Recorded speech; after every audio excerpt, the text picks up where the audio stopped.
igreja, tenho tentado falar sobre serviço. Servir não é fácil. Por mais que você tente, por mais que você busque, algumas vezes você cai numa cilada, e essa cilada é uma cilada que o inimigo tem usado como estratégia de nos fazer cansar, ou por nós já estarmos algum tempo fazendo alguma coisa para o Senhor, achamos que já podemos mudar a direção daquilo que estamos fazendo, porque já fizemos muito. E essa é uma cilada muito comum.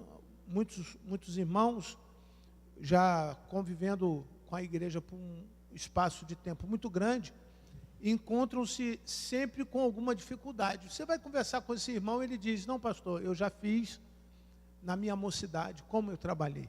Pastor, eu subi a Mineira, São Carlos, o Zinco, o Falete, Fogueteiro, a Coroa, mas hoje já a vitalidade não dá. Então eu deixo um pedido para o irmão que está nessa fase, que já não dá. Irmão, a internet faz você chegar onde você nem quer, onde você acha que você não vai chegar. Então você pode entrar no grupo, e aí eu lembro os irmãos que nós temos, a grande maioria tem o seu telefone, tem o WhatsApp, pega ali o WhatsApp, compartilha o culto da igreja, faça você uma chamada de voz, olha, venha no culto, tal horário, pela manhã, à noite, acompanhe, faça parte da vida dela através da internet. Mas existe um segundo grupo de pessoas, aqueles que estão no meio entre uma idade que já não pode, porque já está cansado, mas ele tem obrigações, e essa obrigação começa em casa, com a família, depois ele vai para a faculdade, depois ele volta para o trabalho, depois ele vem, e ele tem a igreja faz parte da agenda dele, mas ele não tem muito tempo para a igreja, ele não tem muito tempo para a obra do Senhor. Então, você também pode usar a internet, mas dedica um dia. O Senhor falou, você pode trabalhar 6 dias, está lá na Bíblia, está escrito, 6 dias vocês podem fazer o que vocês quiserem, que quiserem dar plantão 2 por 2, trabalha 2, depois volta mais trabalhando mais 2, não tem problema, mas um dia é do Senhor, está lá escrito, não está sendo inventado. Êxodo capítulo 20, você vai separar um dia para o Senhor, e nesse dia você deve fazer 3 coisas, o Senhor orienta. Primeiro, você deve sacrificar. Esse dia você tem que sacrificar. Sacrificar, no Velho Testamento, era de fato pegar um animal que não tenha defeito. Não pode pegar um animalzinho faltando uma perna, uma orelha, faltando um rabo. Não pode. Você tem que pegar... Obrigado, irmão. Toda vez que o irmão vai chegando, eu quase bato no irmão, né? Obrigado, irmão. Esse irmão me acordou hoje de manhã, irmão, com um tabuleiro desse tamanho, de empadão. E falou, pastor, eu quero que o senhor fique aqui por muitos anos. Eu falei, o irmão pode trazer um empadão muitos anos também. Então, esse segundo grupo, ele quer fazer, mas ele tem uma série de agendas, uma série de compromissos que inviabiliza. Então, o sacrifício no Velho Testamento, você pegava um animal que não podia ter defeito, ou seja, não pode fazer de qualquer jeito. O que você faz para o Senhor precisa ser planejado, não pode ser feito de qualquer jeito. Hoje eu vou porque, deu tempo de ir. Então planeja, organize a sua vida, para você ter tempo para o Senhor, para sacrificar. Segundo, esse sacrifício tem um lugar. Se você falar para mim assim, pastor, eu estou fazendo sacrifício, aonde? Lá na minha cama. Para levantar, que sacrifício, pastor, para levantar de manhã nesse frio, Jesus do céu, pastor Luiz, uma porção de gente sacrificando, em vez de acordar 9, ele acorda às 11, domingo, pela manhã, friozinho, gente, não é isso, é dedicar tempo. Se você sabe que no dia seguinte você tem um compromisso que é com a autoridade máxima da terra, quem duvida de que neste lugar não tem o Rei dos Reis presente? Quem está aqui diante dos irmãos é apenas um representante. Eu sou um embaixador de Cristo e você também pode ser um embaixador de Jesus, como Paulo fala. Mas Cristo, Jesus está aqui. Então eu vou estar diante de uma pessoa ou da pessoa, para mim é da pessoa, mais importante da terra. Eu não posso secundar isso, eu não posso deixar isso em segundo lugar. Eu não posso dizer para ele, se der tempo eu chego às 7. Não, eu tenho que me preparar, eu tenho que planejar. Então, esse sacrifício planejado, ele vai gerar a sua adoração. A adoração não é cantar, não é tocar, não é pregar, não é dar dízimo para a igreja, não é nada disso. A adoração é quando você planeja isso e diz para o Senhor, Senhor, me faça livre, me coloque livre para servir ao Senhor. E aí a sua oração é ouvida, o seu louvor é recebido no céu. Que cântico maravilhoso esse que nós estamos aprendendo. Aonde ele exalta a volta de Jesus. E diz que nós estamos aguardando a volta de Jesus. Eu tô meio preocupado com a volta de Jesus. E eu quero dizer para os irmãos por que eu ando preocupado com a volta de Jesus. Primeiro, se eu vou estar pronto. Pastor, mas o senhor não sabe se está pronto ou se não está. Eu preciso todo dia me preocupar se eu estou pronto. Eu preciso estar pronto. Eu não posso achar que estou, eu preciso estar. Uma dificuldade que nós temos é achar que estamos, a outra é ter certeza que temos, que estamos prontos para a volta de Jesus. Você certamente ficou triste com a perda de 2 jogadores da Espanha num acidente automobilístico. Todos nós ouvimos isso sendo noticiado na rede de televisão e o mundo todo parou por conta de uma catástrofe. Não tem hora, cara. Os caras podiam ir de avião, o médico falou, não vai de avião não, porque pode dar trombose. Sabe o que é trombose, né? Tromba é o deslocamento de sangue dentro da veia e entope, vai ou para o coração ou vai para o pulmão. O cara fez um procedimento e não podia ir de avião. Pegou o quê? O carro dele, foi de carro, o pneu estourou, bateu, morreu. E conversando isso com uma pessoa, ela falou assim, não, pastor, é porque era a hora dele. O problema não é se é a tua hora, o problema é se você está pronto. O problema não é se é a minha hora vai chegar, mas eu estou pronto. Como é que estou? Não é o evangelho terrorista, o diabo vai vir te levar para o inferno, porque pela manhã eu falei isso. O inferno é para o diabo e seus anjos, o céu é para você, só que você tem que estar o quê? Pronto. E como que você vai estar pronto? Em que medida da tua caminhada com Cristo você vai entendendo que você está pronto? À medida que você vai servindo ao Senhor Jesus. Não tem outro remédio. Você pode até achar, não, mas eu tenho dons especiais. Legal. Se não for para Jesus, não é dom especial. Tinha um mágico na época dos apóstolos que faziam as mesmas coisas. E viu que Pedro tinha um poder e autoridade maior do que a dele. Virou para Pedro e falou assim, me dá esse espírito que está em você. E o Pedro falou assim, dou. Você quer? Ele falou, quero. E o espírito foi lá e pum, ele morreu. Simão mágico, está lá no livro de Atos, capítulo. Você vai ver lá. O texto diz muito claro que no momento em que ele imaginou, ele já tinha morrido. Olha que coisa. As pessoas não podem deixar para amanhã aquilo que Deus está falando para você fazer agora. E aí eu falei sobre 5 sinais de uma pessoa transformada, porque para servir a Jesus eu preciso ser transformado. E eu vou falar bem rapidinho, não vou nem ler os textos bíblicos. Se você puder e quiser, está lá no YouTube, os irmãos da comunicação têm deixado lá para você participar posteriormente. Primeiro sinal, você tem consciência de que falar mal das pessoas não te leva a lugar nenhum. Esse é o primeiro sinal. Segundo sinal, admite diariamente seus erros. Uma pessoa transformada não tem tempo para falar mal dos outros e nem tem tempo para achar que já é perfeito. Ele precisa olhar para ele e ver os seus próprios erros. 3, ele sabe que está necessitado, mas está pronto para as mudanças. Isso é tremendo, irmão. Se fosse em outro lugar, eu ia falar, segura a visão aí para tu, irmão. Porque o que acontece? O propósito de Deus na minha vida é me transformar, mas é quantas vezes eu tiver necessidade. Tem coisa na minha vida ontem que Deus já mudou, aí Deus fala assim, não precisa mudar mais não, tá bom assim. Mas tem uma porção de outras coisas que Deus ainda não teve lugar para mudar no meu coração. Eu preciso deixar. Você precisa deixar. Pastor, mas como que eu sei disso? Através de uma vida de oração, através de uma vida de comunhão, através de uma vida da leitura da palavra. Então, item 4. Uma pessoa transformada, querido, aceita a correção e a disciplina do Senhor. Ela abre o coração e diz: Senhor, eu quero mudar a rota da minha vida, eu quero ser transformado. Aí você muda o caráter. E para mudar o caráter, você precisa ser corrigido. Aceite a correção. Não fica preocupado, porque a correção é boa, vem do Senhor. O texto está dizendo lá no livro de Hebreus que é fundamental a correção para que a fé seja viva. Esse é o 5 elemento, é o 5º sinal.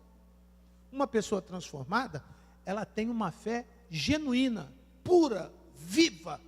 Todos os dias nós somos convidados a viver pela fé. Tendo dito isso, eu separei agora outras 5 características, e olha que foram 5 de manhã e 5 à noite, para que você possa ter o selo do servo fiel. Quem sabe, essa noite você saia daqui selado. O Espírito Santo não é para qualquer um. O Espírito Santo são para aqueles que têm Jesus. E se eu não tenho Jesus, eu não tenho condições de ser selado pelo Espírito Santo. Para eu me tornar um servo fiel ao Senhor, ou seja, essa fidelidade de Deus ser a marca de Cristo em mim, eu preciso fazer algumas coisas. Abra, por favor, a Bíblia em Filipenses 2, versículo 8. Primeira coisa que você deve fazer para receber o selo da fidelidade na tua vida.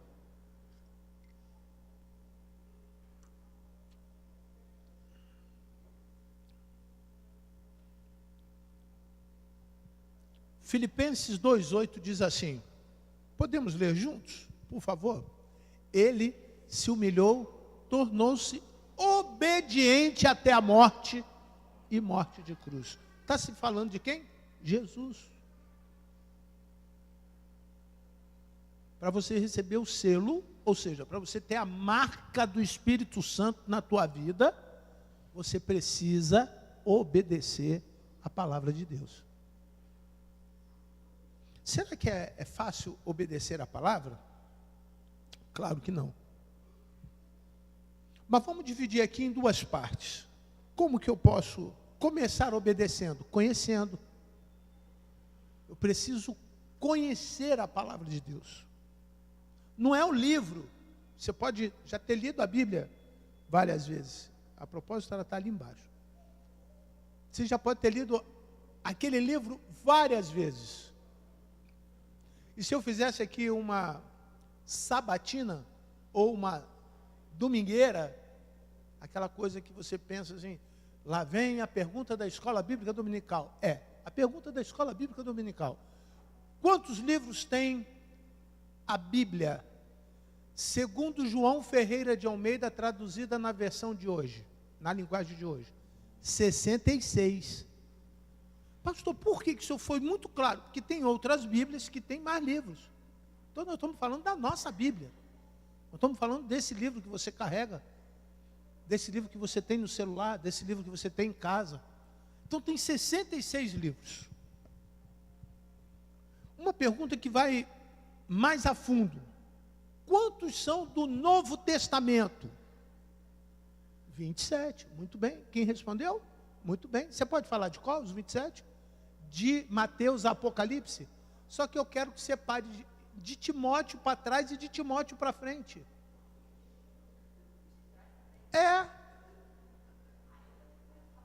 Tem que pensar um pouquinho. Tem que pensar mais um pouquinho. Eu quero que ele fale quais foram os livros escritos entre os séculos 60 e 72 depois de Cristo. Tem que pensar mais um pouquinho. O que eu quero que você compreenda, o irmão que me respondeu, que por mais que você saiba o de Mateus até o Apocalipse, nós precisamos sempre saber mais um pouquinho.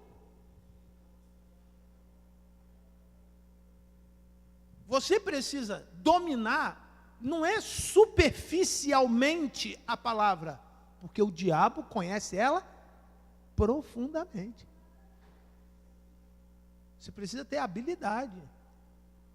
Essa semana uma pessoa lá do Pará, um pastor da Assembleia de Deus, presidente de uma das maiores convenções da Assembleia de Deus, me mandou dois arquivos sobre teologia bíblica do Novo Testamento. Eu posso depois mandar para os pastores, porque eu ganhei, que eu de graça ganho, eu dou. Quem quiser também pode levantar a mão, eu também quero.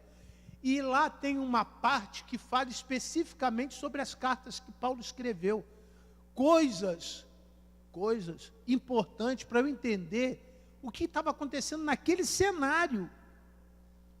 Coisas que alguém viu, que eu não conhecia, e eu entendi daquele autor que Deus havia colocado no coração dele para a minha vida naquele momento. Por isso, Paulo fala que a Bíblia é viva.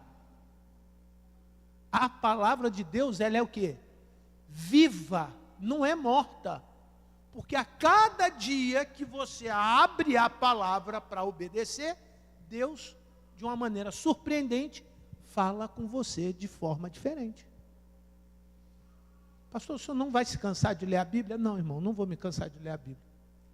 Porque eu sei que amanhã, quando eu levantar, e sem ninguém mandar, antes de qualquer outra coisa, eu sei que Deus tem alguma coisa para falar ao meu coração. Você só é obediente se você ouvir a palavra. Essa é uma característica que muitas vezes faz a diferença em quem quer servir o Senhor. Obediência.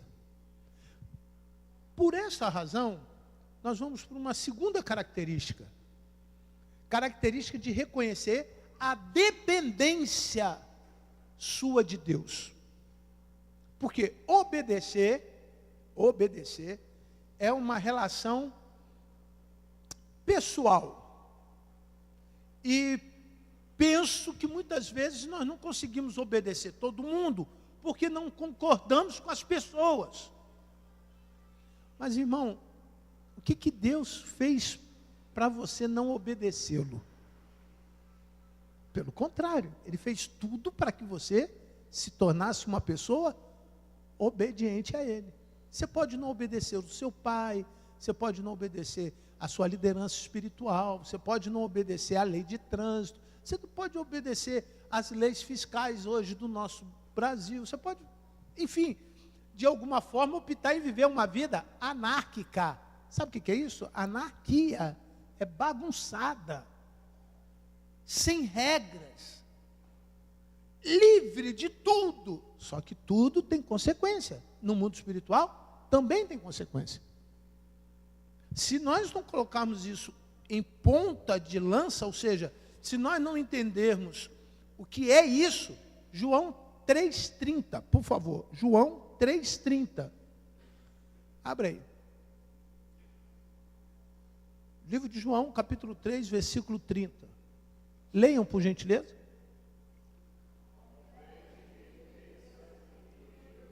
Como que isso vai acontecer se não houver predisposição de dependência a Deus?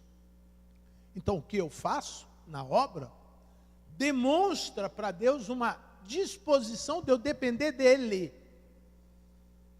Eu não estou só fazendo por obediência, mas é porque eu dependo dEle.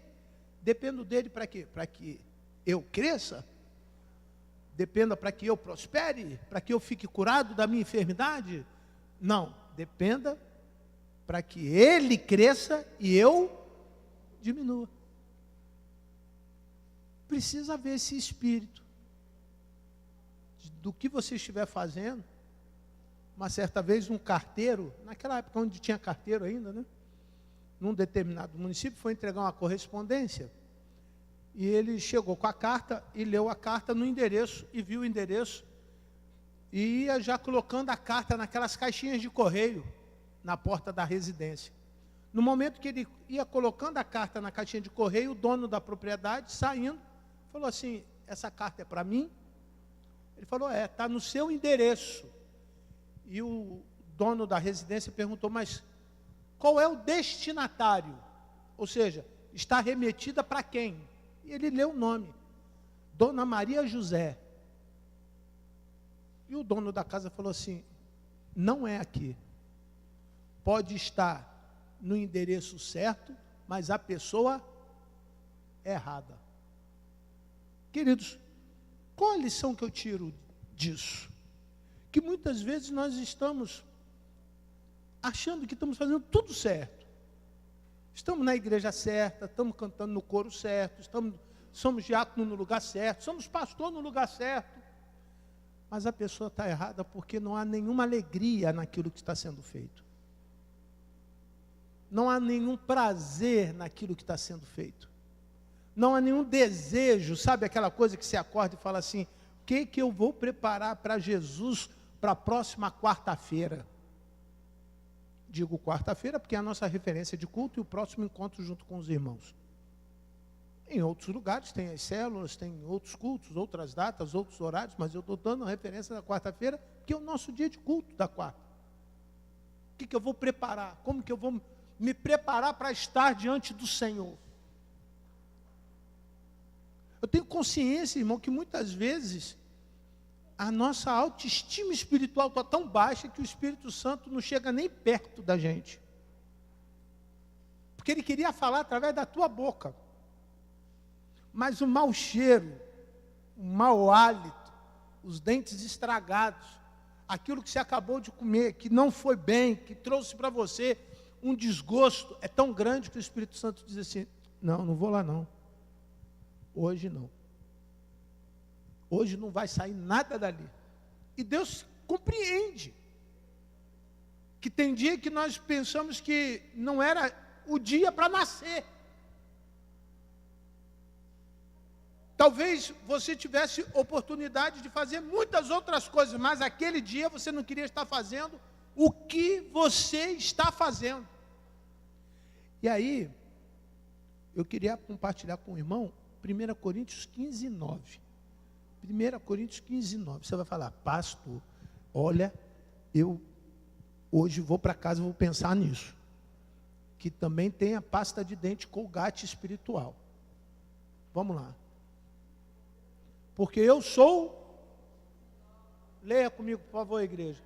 Leia, por favor, igreja. Eu sou o menor dos apóstolos. E nem mesmo sou digno de ser chamado apóstolo. Porque persegui a igreja. Persegui a igreja de Deus. Quem está falando é o apóstolo Paulo. Que humildade tinha esse homem. O cara era fera. Depois de Jesus, o maior teólogo da Bíblia. Vou repetir, no meu entendimento, depois de Jesus, o maior teólogo da Bíblia era esse cara aí. Que ele fala o quê? Sou o menor dos apóstolos. Apóstolo era quem governava, tomava conta, administrava, dava as ordens, comandava, comissionava, cobrava. É chato fazer isso, irmão. Isso é muito chato.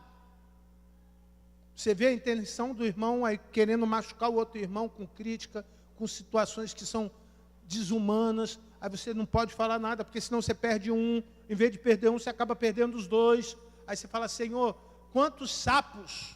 Jesus falou para você, todos. Até que eu volte. Todos. Até que eu volte. Por quê? Por amor ao outro. Você é o menor. O que tem menos condição. Você pode ter a maior condição. E tem gente que tem talento fora do normal. Me recordo aqui na área da música que pessoas passaram por aqui que tinham talentos incríveis. Mas que às vezes achavam-se maiores, melhores e mais importantes do que Jesus. Por que isso? Só vai atrapalhar, irmão. Só vai atrapalhar. Foi coincidência, tá, irmão? É o Espírito, né? Acontece. Tem remédio, irmão, tem remédio. Qual o remédio disso? Aí eu peço os irmãos para abrirem em Atos 9, 36 a 39. Primeiro remédio, quando você entende que existe um desequilíbrio naquilo que você está fazendo e a tua natureza está gritando. Você não sabe se a tua paixão é pelo que você faz ou por aquilo que você quer fazer. Em Jobe havia uma discípula chamada quem? Tabita, ou Tabita. Nome este que traduzido é Dorcas. Ela era notável pelas boas obras e esmola, volta um pouquinho, por favor, e esmolas que fazia. Qual era o destaque daquela mulher? Ela era notável, quer dizer, ela se destacava por quê? Pelas obras e pelas esmolas que fazia. Próximo versículo. Aconteceu que naqueles dias, o que aconteceu? Até gente boa morre. Eu tenho certeza que você já ouviu uma frase assim: vaso ruim, rapaz. Ou de outra maneira, você já ouviu: pastor, esse irmão era tão bom, foi tão cedo para o céu. Nós temos uns aqui que eram tão bons que foi para o céu porque Deus quis.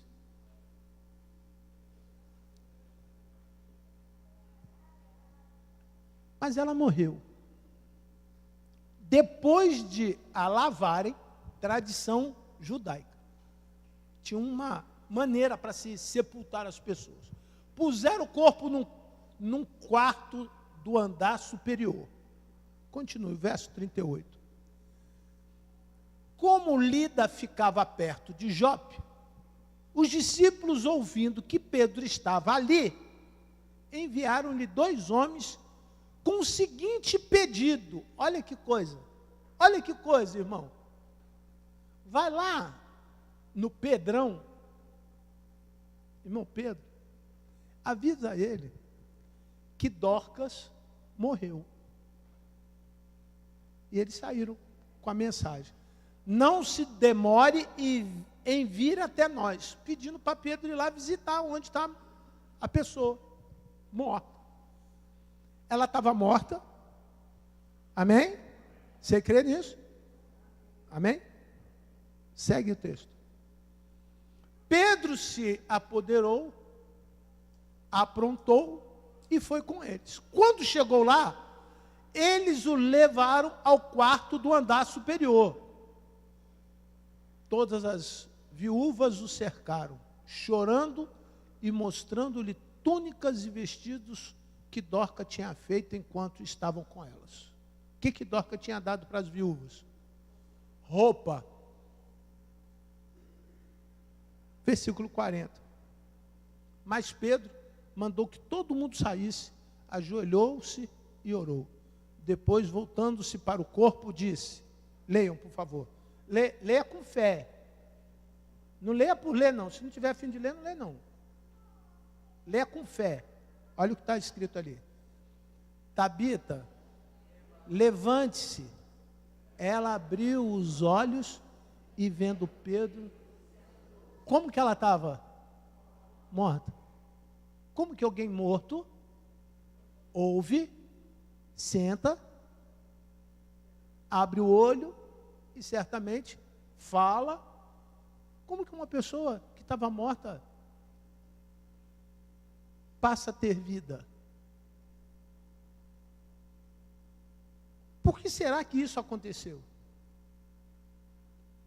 Por que isso aconteceu? Porque havia uma história em torno disso. Havia um propósito por detrás disso. Ela cuidava não só das pessoas, mas ela também tinha algo nela diante de Deus. Olha o verso 41. Eu vou até o 45, bem rápido. Ele, dando-lhe a mão, a ajudou a ficar em pé. E chamando os santos, especialmente as viúvas, apresentou-lhe viva. Que coisa maravilhosa. Que dia! Não deve ter sido aquele dia ali. Ela morreu, Pedro vai lá, dá a mão, ela levanta, aí o apóstolo Pedro chama os santos, ou seja, chama quem está presente, e fala assim, aqui ela, está viva. Eu acho que nós teríamos uma surpresa, né? Imagine hoje, o pastor vem, é chamado para um sepultamento, Deus dá autoridade para ele, ele ora, aquela pessoa que morreu ressuscita, a metade da igreja já foi embora na metade da oração. E a outra metade vai embora depois que ela levanta, senta, pede água, come. Não é assim? Com certeza. Porque não estamos prontos para o poder de Deus. Nós não estamos prontos para o resultado daquilo que o serviço faz na nossa vida. Uma pessoa que quer servir ao Senhor, são características que estão bem nítidas nesse texto. O verso 42. Isso se tornou conhecido em toda a cidade de Jope. Por que aconteceu? Não era porque Deus queria dar mais, vou dar mais 10 anos de vida para ela. 15 aninhos de vida. Pronto, igual o rei do Velho Testamento. Não. É porque Deus tinha um plano depois dela. Qual era o plano depois dela? Leia aí. E muitos creram no Senhor. Olha o resultado do que Pedro se colocou à disposição para fazer. Vou dar mais uns 10, vou dar mais 20 anos para ela. Pronto. Ela boazinha, faz roupa para a velhinha, dá comida para os pobres, ajuda o ministério, ajudou no ministério de Jesus, não ajudou? Ajudou no ministério de Jesus, eu vou dar mais 20 aninhos para você. Puf! É para isso? Foi para isso que ela teve mais vida? Não. Ela deu testemunho do que Deus fez na vida dela e muitos creram no Senhor. Você pode até não acreditar, mas existem áreas na tua vida que precisa ser ressuscitada. Existem sentimentos na tua vida que você já perdeu, que precisa ser modificado, precisa ser transformado. E quando isso acontecer, não é porque você é bonzinho, é porque Deus quer que muitas outras pessoas sejam salvas através de você. Muitas outras pessoas sejam abençoadas através do que Deus fez na tua casa, na tua vida. E aí você começa a perceber que você não tem valor nenhum sem Deus, cria a dependência, a relação de obediência, e quanto mais isso torna um ciclo diário, né? Quanto mais dependente, mais Deus manda, mais Deus faz, Deus manda, Deus faz, Deus manda, Deus faz, e você vai ser usado por Jesus para outras vidas serem abençoadas. O que interrompe a ligação entre Deus mandar e Deus fazer é uma palavra chamada obediência. Quando você nasceu de novo, você estava igual Tabita. Jesus foi lá, te deu a mão, você botou a mão na mão de Jesus, você ficou com vida. Ele lavou os seus pés, ele te lavou todo com sangue. O sangue é símbolo de vida. Você já passou pelo processo de purificação, porque era este o significado do judaísmo. Eles lavavam para purificar, porque quem tocasse no morto tinha que ficar 7 dias escondido, não podia pegar ninguém, não podia tocar em nada, estava imundo. Então Jesus se fez imundo por mim, por conta do meu sangue, por conta do meu pecado, para eu poder ter vida. Agora eu não quero mais ajudar outras pessoas a terem a mesma vida. Agora eu me acomodei com o que eu já fiz. Agora eu já estou cansado da vida cristã, já estou quase indo para o céu. Irmão, acende um pouquinho só aí o pavio. Não precisa estar com muito fogo para você pular e glorificar o Senhor, não. Você só está vivo porque Deus quer fazer com que muitos creiam no Senhor através de você. Não há outra razão, não é porque quer ser Deus na minha vida. Vou te mandar um pouquinho de pão para você não passar fome esse mês. Eu vou arrumar uma roupinha nova para você, pastor. Toma uma roupinha nova. Toma um pedacinho de roupinha. Acabou. Não é isso. Não, pastor, eu estou com um projeto na minha vida, vou construir uma casa de 3 andares, no final da casa eu vou botar uma... Irmão, isso tudo pode acontecer, mas não é isso. O evangelho não é isso. E tem quem é crescente que acha que é só isso. O evangelho é assim: eu estava morto por conta do meu pecado, Jesus veio com sangue, me purificou, agora eu estou vivo para que outros creiam na glória de Deus. Este é o evangelho. É o Deus que te salvou para você ter condições de ajudar outras pessoas a serem salvas. Não tem outro motivo. Se há um pouquinho de esperança, verso 43, é a minha conclusão de verdade. Pedro ficou em Jope muitos dias, na casa de um curtidor chamado Simão. 4. Parece que é outra história, mas não é não. Então, deixa eu olhar aqui, só. Atos 2, 43. Atos 7, 59.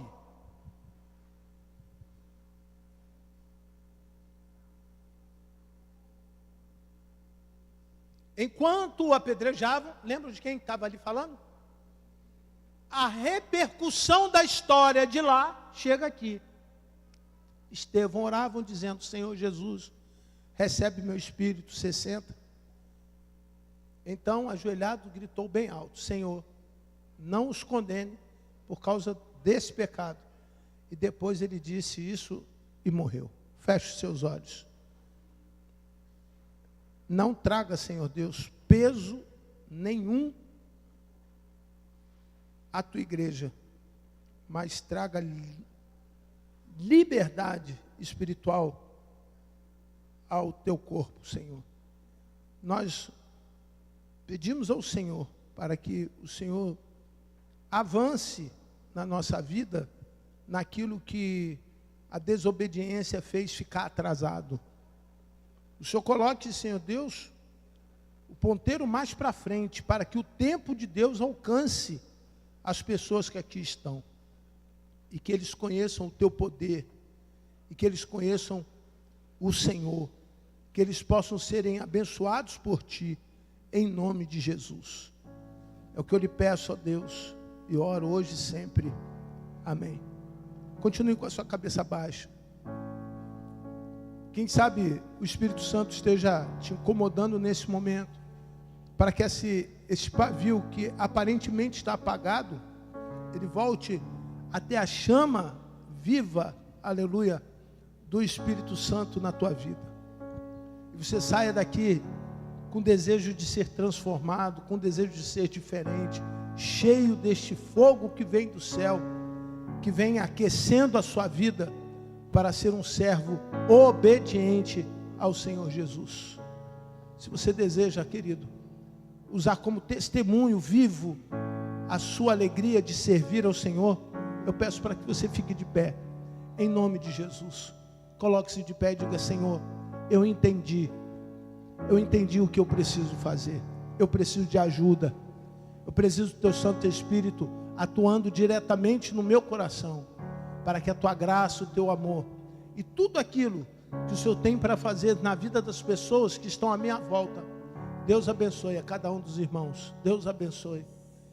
Aquilo que está para acontecer à minha volta, aconteça para a glória do teu nome, em nome de Jesus. Amém.